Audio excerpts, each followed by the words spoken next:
I'm now excited to be joined by a very special guest. It is Fox NFL analyst and former USC quarterback, Mark Sanchez. Mark has teamed up with Papa John's to celebrate its New York style pizza and fans' unique rituals with a giveaway of the best prize in pizza through February 16th. Fans can share their pizza eating style on Twitter or Instagram with hashtag what's your style, hashtag sweepstakes for a chance to win free pizza for a year. Mark, you had me at free pizza for a year. Is the winner of this, is this going to be going to the person who's got the most unique pizza ritual, or how is this going to work? That's a really good question, but basically they want to see what your style is, right? This is the New York style pizza, and they know obviously Super Bowl Sunday, the number one day for pizza orders. They know you got your loyalty to a fan base and you got your loyalty to your type of pizza, and overwhelmingly New York style pizza takes the cake, man. Everybody likes it. Fold it in half. Don't use a fork and knife, please, Connor. That's bad, dude. Oh, we can't do that. But they know how to make Super Bowl great, and this is the way you do it, man. You got to get that garlic sauce, get it all over your fingers, then touch the remote, turn the volume down, mess up the whole thing. It's all worth it. I love it. Okay, so a little birdie told me that like a quarter of West Coast people go crust first. You're a West Coast guy. Are you a crust first guy? No, that's West Coast weird, dude. I'm out on that. No way. Okay, good. Yeah, I figured that you weren't that type of guy. We'll get to the butter sauce question later. I do have two specific areas that I want to cover with you. We're talking on National Signing Day. I'm sure a lot of people would look at your recruitment and say probably pretty cut and dry, 5-star recruit from California. Of course, you go to USC to be the next Carson Palmer, the next Matt Leinart. Were you ever not going to end up at USC? Or if it was pretty straightforward, what's a recruiting story that people maybe might not know about you? Oh gosh, I got a bunch, but I tripped to other schools in the summer going into my senior year, Notre Dame, Ohio State, and Texas. I went up to UCLA as well. SC was, the front runner, of course, at that time. Norm Chow, Pete Carroll, Ed Ogeron, Steve Sarkisian were all there. And that was just the quarterback factory. If you're in SoCal, you don't leave, you go to USC. And hopefully that's the new trend as of, now with Lincoln Riley. But I remember going to Ohio State. We're at the Horseshoe. They put my high school highlight tape on the big screen. They had the band there. I got my Ohio State 6 Sanchez jersey. And they put Keith Jackson's voice talking over my highlight tape. They snipped a bunch of copies, and they said the young sophomore from Southern California, and it was awesome. I mean, I was ready to go to Ohio State. I was ready to be a Buckeye. Just tell me where to sign, And we went into Coach Trestle's office, and he's got the sweater vest on. And he said, it's great. Every year we play Michigan right around Thanksgiving. And the last 10 years in a row, it snowed for game day. It's great football weather. And I was like, what? I looked at my dad. I was like, did he just say it snowed? Nah, I'm out on that. Little did I know I'd be on just about every East Coast cold team with New York and Philly later in my career. But that was a deal breaker. And if he wouldn't have said that, I probably wouldn't have thought twice about it. And I might have been a Buckeye. But it was pretty funny how that really changed my mind. I was going to say, I definitely remember being at like a Bears Jets game in Chicago, like 2011, I think that would have been. Right around Christmas, yeah. Yeah, and you were like freezing We your lost, tail. but we clinched the playoffs that day. I remember being very happy as a Bears fan the way that it played out. But yeah, I'm sure like all those things, like those memories, probably seem like so long ago for you, but at the same time, like you keep very close tabs on current USC quarterbacks, and it is such a unique fraternity. Jaxson Dart, a guy who just left the USC quarterback fraternity. Ole Miss, right? He's going to Ole Miss. Going to Ole Miss, leaving USC to join with Lane Kiffin, of course. What was your reaction to kind of seeing that play out? And do you think those two, Lane Kiffin, Jaxson Dart will be able to gel? Well, it was too bad because, you're so excited about Lincoln Riley, and immediately I thought, gosh, I think Jaxson Dart would do great in that system. But if you can bring over a kid that already knows the system, and Caleb Williams, and as soon as there were rumblings of that, it sounded like both parties understood and the writing was on the wall, and they were upfront, which, I would appreciate in Jackson's situation. So you got to make a move, and that's just kind of the in vogue thing to do nowadays. But listen, with Lane Kiffin, I mean, he's going to throw for 1,000,000 yards, going to have 1,000,000 completions. He's going to see a lot of football and be, ready to go to that next level and throw the ball around the yard, man. That's a really good spot for him, I think. I think, you saw what Lane Kiffin could do with Matt Corral. I think Jaxson Dart has a higher ceiling than Matt Corral. And that you get a quarterback who can process and move around a little bit and deliver the football accurately.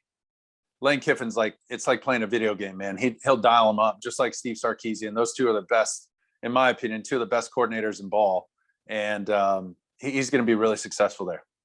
Do you have a first interaction story with Lane? Because I got to imagine meeting him back in the day, kind of before, as he's on this rise, was a unique experience. Do you remember kind of what it was like to meet him for the first time? Kiff, well, recruiting, he was great. But once I got there, I was a highly touted recruit, 5-star guy, whatever. But I came in, just kind of kept my head down, didn't, try and draw any attention to myself. But Kiff was a jerk. He coached the receivers, was the passing game coordinator. And he couldn't wait for me to get stuff wrong in meetings. He couldn't wait for me to miss a ball and be like, this ain't Mission Viejo anymore. Just, he was always and it was a tough love, which I came to find out.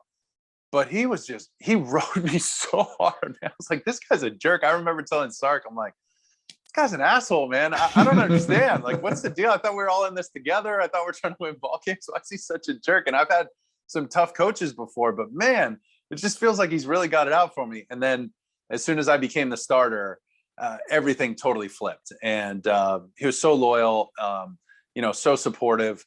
And I really appreciated those first couple years of, and kids don't get to do that anymore. There's something to be said for sitting, waiting, watching Matt Leinart, John David Booty, and then getting your chance to go play, really understanding the offense and why you call certain plays and the play caller's purpose and intent on certain situations. That's really important stuff. And I got a lot of time with Kiff and those receivers throwing after practice, learning from him. His dad, obviously coming around practice a lot, learning defenses, understanding football. So a lot of my success is attributed to Lane and those years at USC before I played.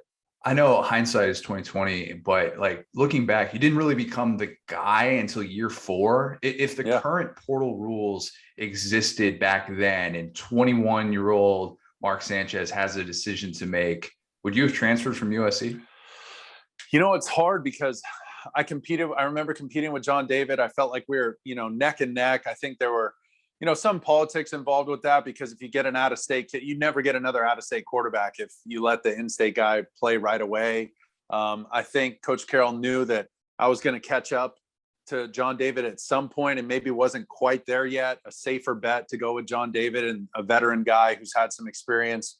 But gosh, I don't know. It's really too bad. I do think there's something to waiting your turn and really sticking it out. Look at the guys, even at the next level, who've done it. The Steve Youngs of the world, the Aaron Rodgers of the world, who've really had to wait and learn and go, understand what it's like to travel to games, figure out a pregame routine before your first game, in Houston on the road with the Jets. I didn't really have a pregame routine. I remember forgetting to tape my ankles for the game. I was so nervous for the game. I didn't even think about it. Ran out on the field, no taped ankles for the first time in my life. So just silly stuff like that you get to iron out because you have your time waiting and watching and learning. I want to get you out of here on these rapid fire. The just first thing that comes to mind, we'll run through these real quick. All right. Yep. You finish this sentence. Lincoln Riley wins a national title in the year what? 23, 24. Okay. Who made you the most starstruck when they came to a USC practice? Ooh. Will Ferrell, Snoop Dogg. Yeah. I put Mark Sanchez on the sidelines for a college football Saturday or an NFL Sunday. What are you picking? Oh gosh. And we're talking big time college football. We're not talking we're not talking about Max. Hey, don't give me a hard time about the old Pac-10, okay? You went there, not me. Gosh, nowadays I'm just so so much closer to the NFL, I guess. So I'd say NFL, an NFL playoff game. There's nothing like it. I mean, I love college bowl games. Don't get me wrong. The Rose Bowl has a special place in my heart, but an NFL playoff game, man, that is a great atmosphere. All right, we'll spin that with the Joe Burrow quote about SEC stadiums louder than Arrowhead, all that. I haven't seen you post any scores, but do you currently have a Wordle streak right now? Excuse me? A Wordle streak. It's all the rage. It's the word game, the 5-letter word game that all the kids are playing and posting about and stuff like that. It's a big deal on Twitter. Is it like words with friends? Better, I think. Better in what way? How else do you improve it? You only play it once a day. It's very quick. Oh. It's an easy game to be able to kind of digest, kind of gets the brain going in the morning a little bit. I'm going to take that as a no, though. You're not on that. I don't have it. But I did hear, and maybe I misunderstood this, but spelling is not a measure of intelligence, but I'm not totally sure.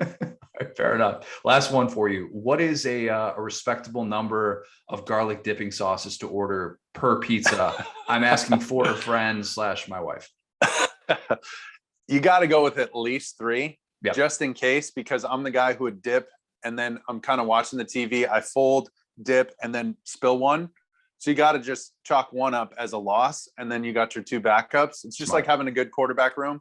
Got to have another arm available, a guy who knows what he's doing. So that's the way I use the garlic dipping sauce. Mark, this has been great. Everyone should share their pizza eating style on Twitter or Instagram with #What'sYourStyle, #sweepstakes for a chance to win free pizza for a year. Really, really appreciate the time, man. Yes, sir. Thanks, Connor.